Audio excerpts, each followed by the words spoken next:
Yo bro, how you doing there? Today we're gonna be talking about how to become fluent in English in 2026. First of all, happy new year, happy holidays everyone. I'm going to be honest, my sleep schedule is cooked.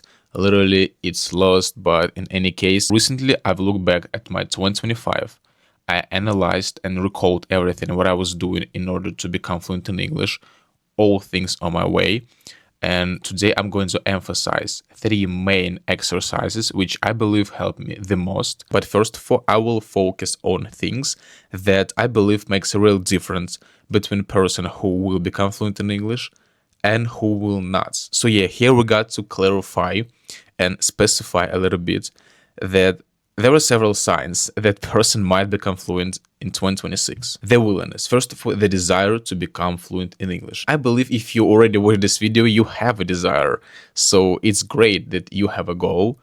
It's awesome. Done. Next step. Making a plan. Without a plan, the achieving goal is becoming literally impossible. And it will take way more time. When you got a perfect plan, when you have a desire to study, it's just a time to start taking actions.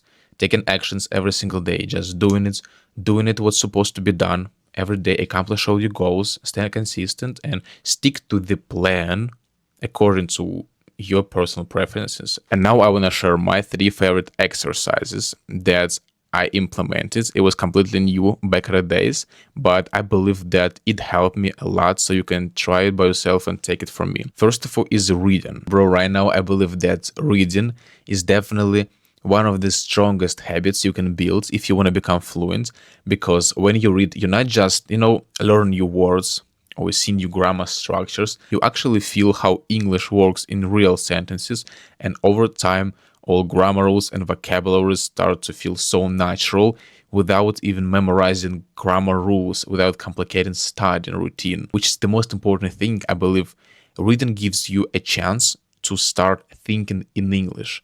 You will stop translating everything from your native language and you will create thoughts in English at once. And if you want to read books, my personal tip is just to download all books for free as a PDF file on internet. That's what I'm doing. And also recently I discovered a really great tool for working with PDF files. It's called UPDF. You can use UPDF for reading English books because it allows you to learn new vocabulary efficiently.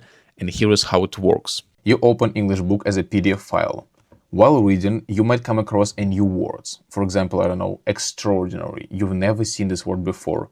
In UPDF, you can simply select these words and highlight it in any color you want. When you select it, a menu with different options appears right here. First, you can translate the word extraordinary into your native language. UPDF supports many languages. Overall, which I highly recommend, you can use a built-in AI chat to get an English definition. Just ask, give me a definition of the word extraordinary. And here you got an accurate definition, example sentences, as well as English synonyms and antonyms. You can just copy the explanation, select the word again, choose the notes function, paste the definition, pick a color, and save it as a note. So now every time you come back to this word, you'll instantly see the explanation right here. And if you're not sure how to pronounce the word correctly, you can use the AI speaking feature. Just select the words and click Start Speaking. Extraordinary. UPDF is basically perfect for learning English through reading books or just for studying in general. You can get UPDF link in the description and make sure to try it by yourself and install the software because it's actually pretty great. I've been working there as well and I read books as well right there. By the way, for learning English, if you have B1, B2 level, even A2 maybe, my favorite book is Miss Peregrine's Home for Peculiar Children.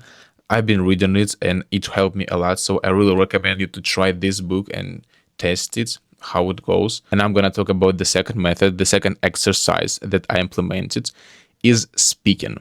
Definitely speaking. You have to speak as much as possible, but how to practice speaking? My favorite way of practicing is talking to camera and recording yourself speaking. I've said it many times here and I will keep saying this because it actually works. I've done a 100-day speaking challenge when I was talking to camera every single day, trying to describe my life and answering different questions, talking about different topics, absolutely random themes, and it definitely works. Then, why it works? First of all, because speaking on camera boosts your confidence significantly.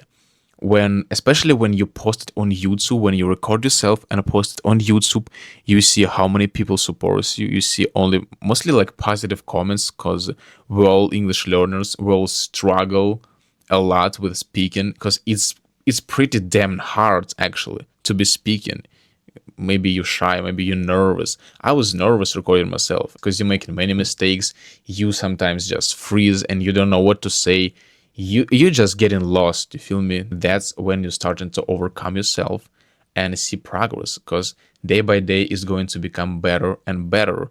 And after each recording, you have an option of getting your personal feedback, because you will obviously rewatch yourself. You rewatch and see how many mistakes you made, how many pronunciation mistakes you made, and grammar mistakes and vocabulary. You will analyze, remember it, and trying to get better step by step. No hurry at all. You just go in your pace, how you feel comfortable.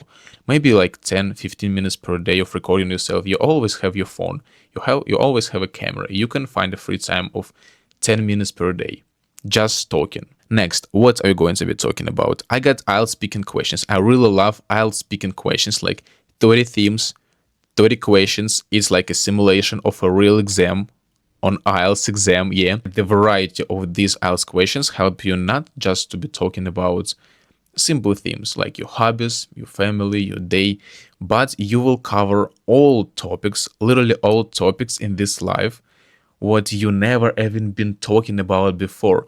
Because as long as we don't live in English speaking country, we have, let's be honest, lack of speaking experience, lack of daily situations where we can apply different vocabulary and practice. For example, have you thought like about the process of cooking like sunny side up? Can you describe cooking of sunny side up step by step? Like you take the egg, you crack a shell, the yolk is coming off, like you get a frying pan, it's roasting, like step by step, all steps. I was trying to do that when I was practicing IELTS. Like it was a question, what's your favorite dish, or how you cooking a favorite dish, describe it. And I was describing it. It was so damn difficult when you didn't know simple vocabulary. But being fluent, it's exactly about be able to describe everything what you see and apply simple vocabulary, but just do it accurate and real quick. That's about being fluent and recording yourself on camera every day. No speaking partner needs, just alone, just you and camera and your thoughts and IELTS questions. And you have all time in the world, you have no pressure, you just sitting and talking and yapping about anything you want. Just trying to find new vocabulary, trying to make a progress. That's gonna help a lot, bro. And another habit you can build is keeping a log in English.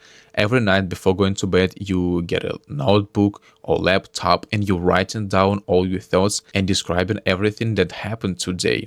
What you did, where you were at, what you were doing, who you were with. It doesn't have to be perfect or long, just a couple of paragraphs is enough.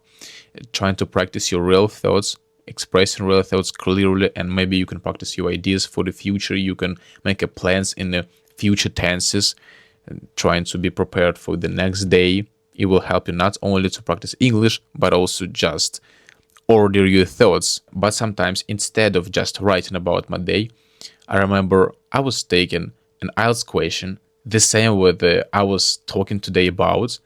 I took it and I'm writing like a mini essay about it. Maybe not a mini, maybe a real big essay about it. Several pages. I'm writing down all my thoughts, trying to create new sentences, new vocabulary, new structures. That's the field for practicing. You can make as many mistakes as you want. You can create, you can be creative, you can just be free, you can just write anything you want and make an experiment with your vocabulary, with sentences. And that's pretty great. Over time, it's all about a long-term game.